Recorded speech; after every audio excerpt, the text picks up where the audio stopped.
दोस्तों आपने swing portfolio stocks के बारे में पूछा था, तो इस वीडियो में हम सिंपल येट पावरफुल मेथड के बारे में डिस्कस करेंगे for selecting swing portfolio stocks. ध्यान रखिए, ज्यादातर ट्रेडर्स जो होते हैं वो क्रॉसओवर्स का इस्तेमाल करते हैं, क्रॉसओवर का वेट करते हैं स्विंग स्टॉक्स में एंट्री करने के लिए, लेकिन क्रॉसओवर्स लेट आते हैं जनरली, इसलिए टेक्निकल बिहेवियर समझना हमारे लिए बहुत इंपॉर्टेंट हो जाता है।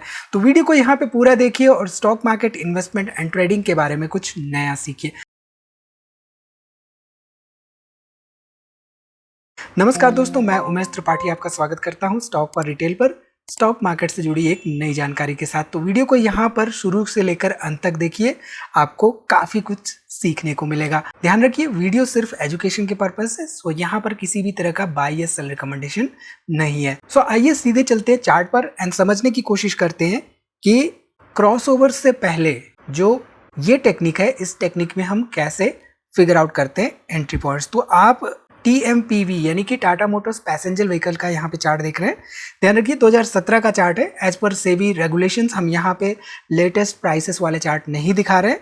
तो सीखने से आपको मतलब होना चाहिए और सीखने के लिए ही हमने यहाँ पे ये चार्ट लगा रखा है, ठीक है। तो ये जो पहली यहाँ पे शर्त है इस मेथड के लिए वो ये है कि स्टॉक डाउन ट्रेंड में होना चाहिए। तो यहाँ पे क्या है, स्टॉक डाउन ट्रेंड में? जी हाँ, स्टॉक ये जो डाउन ट्रेंड में है, और डाउन ट्रेंड पता करने के लिए हम क्या करते हैं, 50 डेज मूविंग एवरेज भी हम लेते हैं। 20 डेज मूविंग एवरेज के ऊपर चलता रहता है तो हम कहते हैं कि हाँ भाई डाउन ट्रेंड में चल रहा है, ठीक है।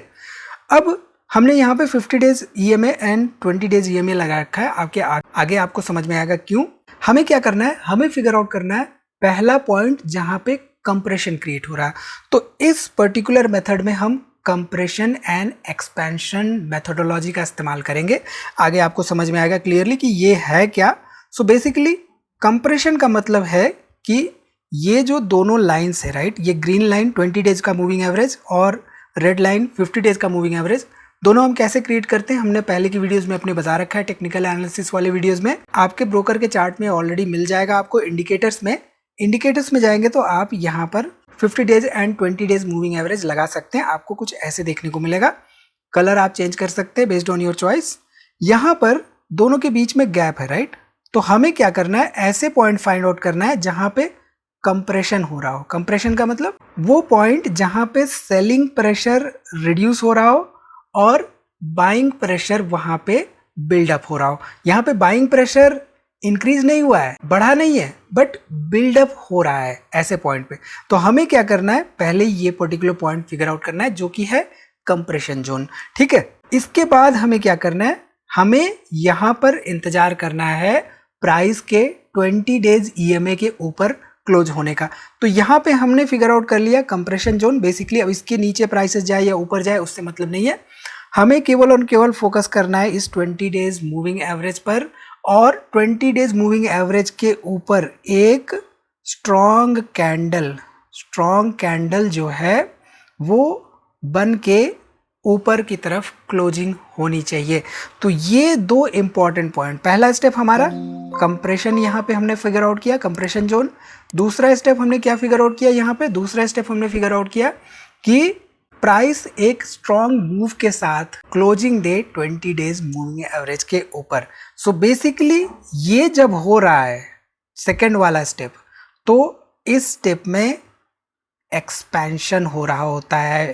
तो ये जो पर्टिकुलर फेज है अब एक्सपेंशन का फेज है, और एक्सपेंशन के फेज में क्या होता है, सेलर्स धीरे धीरे कमजोर पड़ रहे होते हैं और बायर्स वहां पर स्ट्रॉन्ग पोजीशन ले रहे होते हैं। तो यहाँ पर आप क्लियरली ध्यान दीजिए, तो इस पर्टिकुलर डेट पर, ये डेट है 1 जून 2020। 1 जून से 7 जून वाले वीक के बीच में क्या हुआ है कि पिछले कई हफ्तों से, पिछले 5-6 हफ्तों से जो प्राइस चल रहा था उस प्राइस को एक तरह से यहाँ पे 20 डेज मूविंग एवरेज के ऊपर क्लोजिंग दे दी, ठीक है। अब यहाँ पे दो तरह की ट्रेडिंग मेथोडोलॉजीज हो सकती हैं।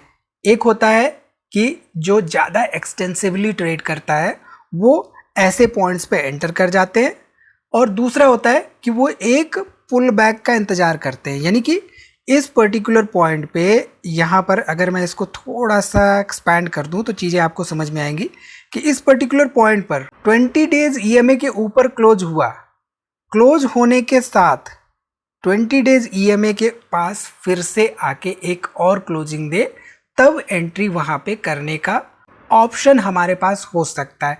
तो ये दो ऑप्शंस लेके हम चल सकते हैं। मैं पर्सनली ये दो ऑप्शंस लेके चलता हूं। दूसरा वाला ऑप्शन मैं कई बार इस्तेमाल करता हूं, क्योंकि ये तब तक एक स्ट्रॉन्ग मोमेंटम ले चुका होता है। सो बेसिकली यहां पर ध्यान दीजिए, तो एक्सपेंशन फेज शुरू हो चुका होता है, जहां पे धीरे धीरे वॉल्यूम्स भी आपको बढ़ते हुए दिखाई देते हैं एंड आगे कहीं जाकर आपको 20 डेज मूविंग एवरेज नीचे से क्रॉसओवर करता हुआ दिखाई देगा 50 डेज मूविंग एवरेज को। तो जो ट्रिवियली क्रॉसओवर्स को ट्रेड करते हैं वो यहां पर कहीं एंट्री बना रहे होंगे, हम यहां पर कहीं एंट्री बना रहे होंगे। तो ये हमारे लिए एंट्री का तरीका हो गया। स्टॉप लॉस हमारा जो रीसेंट स्विंग लो रहता है यहां पर रहता है एंड हम तब तक राइड कर सकते हैं जब तक कॉम्प्रेशन फेज ना आ जाए पर्टिकुलर चार्ट में। ठीक है, यहां पर सिंपल सा हमने ये समझा कि ईएमएस जो है दोनों के दोनों कॉम्प्रेस होके एक साथ आए, उसके बाद हमें एक्सपेंशन फेज देखने को मिले जहां पर एक strong bullish candle 20 days EMA के ऊपर closing they and 20 days EMA के ऊपर स्टेबल हो जाए। अब यहाँ पे 20 डेज ईएमए के ऊपर स्टेबल हो जाए यानी कि मोस्टली 20 डेज ईएमए के ऊपर ही रहे, ऐसा नहीं कि एंट्री तो ले ली लेकिन प्राइसेस जो है ईएमए के 20 डेज ईएमए के नीचे रह रहे हैं।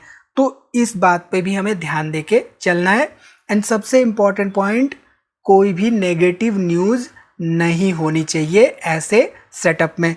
ठीक है, अब यहाँ पे आप देख सकते हैं कि इस पर्टिकुलर पॉइंट पे जहाँ पे कंप्रेशन आया, इस पर्टिकुलर पॉइंट पे एक तरह से एग्जिट का ऑप्शन लिया जा सकता है। अब मान लीजिए कि कोई इस पर्टिकुलर पॉइंट पे आया वॉच करने स्टॉक के चार्ट को, तो यहाँ पर आप देखिए प्राइसेस 352 2022 के आसपास, यहाँ से थोड़ा बहुत एक छोटा सा ही सही एक डाउन ट्रेंड हुआ और डाउन ट्रेंड होने के साथ 50 days and 20 days moving average compression phase में आए, लेकिन जो हमारा पहला क्राइटेरिया वो मीट नहीं कर रहा है। पहला क्राइटेरिया क्या था? डाउन ट्रेंड तो होना चाहिए, 50 डेज मूविंग एवरेज ऊपर होना चाहिए, 20 डेज मूविंग एवरेज नीचे होना चाहिए। यहाँ पे क्या है, 20 डेज मूविंग एवरेज ऊपर है, 50 डेज मूविंग एवरेज यहाँ पे नीचे है। तो अभी भी यहाँ पर जो नीचे की तरफ स्विंग लिया गया था वो अभी भी कंटिन्यू है एक इन्वेस्टर या ट्रेडर के लिए। तो तब तक कंटिन्यू रहता है जब तक कि प्राइसेस 20 डेज ईएमए के ऊपर रहते हैं। इस बात को हमें ध्यान देके चलना चाहिए। ठीक है, तो यहाँ पर प्राइसेस आप ध्यान दीजिए तो अभी भी ऊपर की तरफ ही जाते हुए दिखाई दे रहे हैं। अब ध्यान दीजिए तो 2024 सितंबर 2024 आते आते प्राइसेस नीचे की तरफ आ चुके and again 50 days moving average ऊपर की तरफ आ चुका है, 20 डेज मूविंग एवरेज नीचे की तरफ आ चुका है। तो यहाँ से फ्यूचर में जब कंप्रेशन फेज आएगा तब वहां पे हो सकता है सेटअप मिलने की संभावना बढ़ जाए। अब सिंस प्राइसेस यहाँ पर लेटेस्ट आ जाएंगे इसलिए हम फर्दर इस एग्जाम्पल में जा नहीं रहे हैं आगे।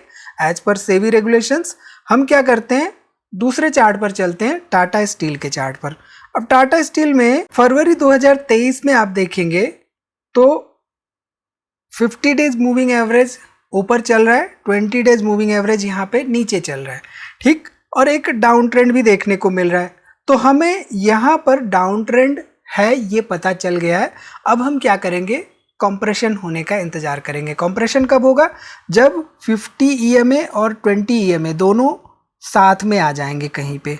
तो यहाँ पर मुझे साथ में आते हुए देखने को मिले, राइट।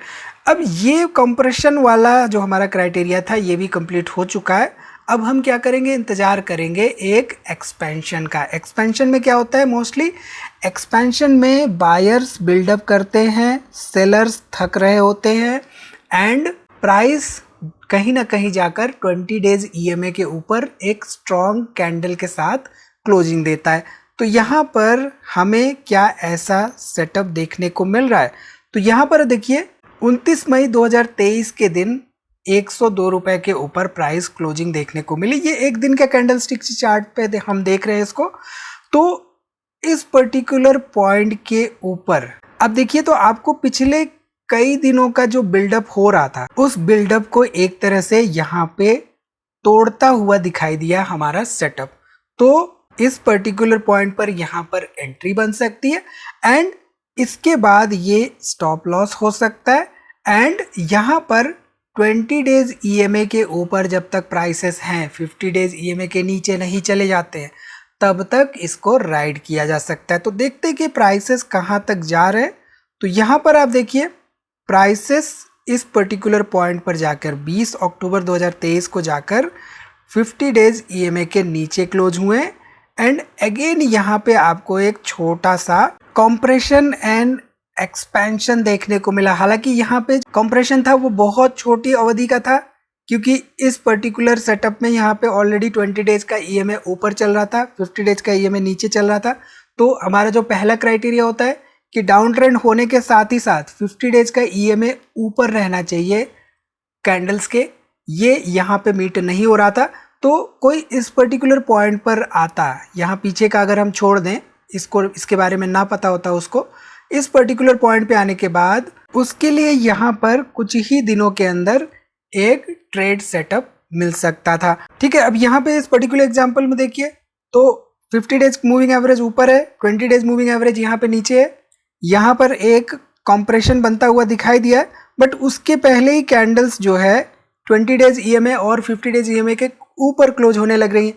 तो यहाँ पे हमारा जो सेटअप है वो कंप्लीट नहीं हो पा रहा है, ये एक फॉल्स सेटअप क्रिएट हो रहा है जिसकी वजह से यहाँ पर एंट्री नहीं बन पाएगी। पोजीशन लेने के लिए जरूरी ये है कि कंप्रेशन के बाद 20 डेज EMA के ऊपर क्लोजिंग दे प्राइसेस, जिसमें वॉल्यूम्स को भी हम अगर चाहें तो इंक्लूड कर सकते हैं, वॉल्यूम भी वहाँ पर एक्सपैंड होते हुए दिखाई देते हैं।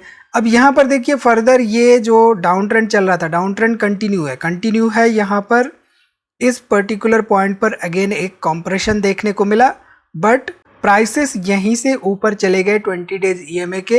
तो अगेन यहाँ पर किसी भी तरह का एंट्री पॉइंट नहीं बना।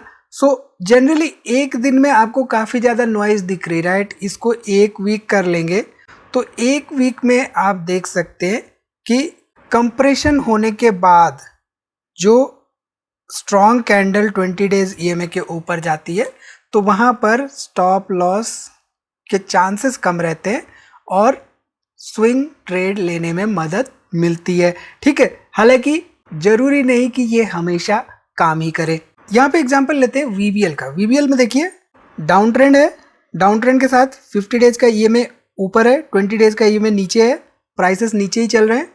अब यहाँ पर इस पर्टिकुलर पॉइंट पे टच तो किया बट ये कंप्रेशन नहीं है, दोनों दूरी है दोनों में आपस में। यहाँ पर दोनों में नज़दीकियाँ जो है बढ़ी, यानी दोनों एक दूसरे के नज़दीक आए, कंप्रेशन देखने को मिला। अब हमें इंतजार करना है 20 डेज EMA के ऊपर प्राइस क्लोज होने का। ठीक है, अब ध्यान दीजिए तो 20 डेज EMA के ऊपर प्राइस क्लोज हुआ भी यहाँ पर कुछ दिनों के अंतराल के बाद ही 5 मई 2025 को प्राइस क्लोज हुआ, लेकिन उसके बाद देखिए तो अगेन अगले दिन एक बड़ी कैंडल फॉर्म हुई, उसके बाद फिर से डाउन ट्रेंड कंटिन्यू रहा। तो ज़रूरी नहीं कि हमेशा ही काम करे। यहाँ पर सिंपल सा जो हमारा तीसरा स्टेप था कि एक एक्सपेंशन फेज बिल्डअप होने वाला और 20 डेज EMA के ऊपर प्राइसेस चलने वाला, वो क्राइटेरिया मीट नहीं कर पाया कंप्रेशन फेज में आने के बाद। तो इन बातों का ध्यान हमें रखना है जब भी हमें स्विंग पोर्टफोलियो के लिए स्टॉक्स सेलेक्ट करना है। तो बेसिकली 5 से 8 अगर हम स्टॉक्स देख रहे हैं इसके अनुसार, तो हमें चार्ट में देखना है कि 50 डेज EMA ऊपर चल रहा हो and 20 days EMA 50 days EMA के नीचे चल रहा हो, दोनों आगे चलकर कहीं पे कंप्रेस हो, उसके बाद प्राइसेस 20 डेज EMA के ऊपर क्लोजिंग दे, एक फ्रेश एक्सपेंशन जिससे हमें पता चलता है एंड कंसिस्टेंट हो। ये नहीं कि प्राइसेस जो है 20 डेज EMA के ऊपर क्लोज देने के साथ अगले ही दिन नीचे की तरफ मूव कर जाए। प्राइस 20 डेज EMA के ऊपर स्टेबल रहना चाहिए। उसके लिए हम कंफर्मेशन करने के लिए एक बार फिर से प्राइस को 20 डेज ईएमआई के पास आते हुए तक वेट कर सकते हैं। ठीक है, इसके साथ ही साथ कोई मेजर नेगेटिव न्यूज़ नहीं होनी चाहिए।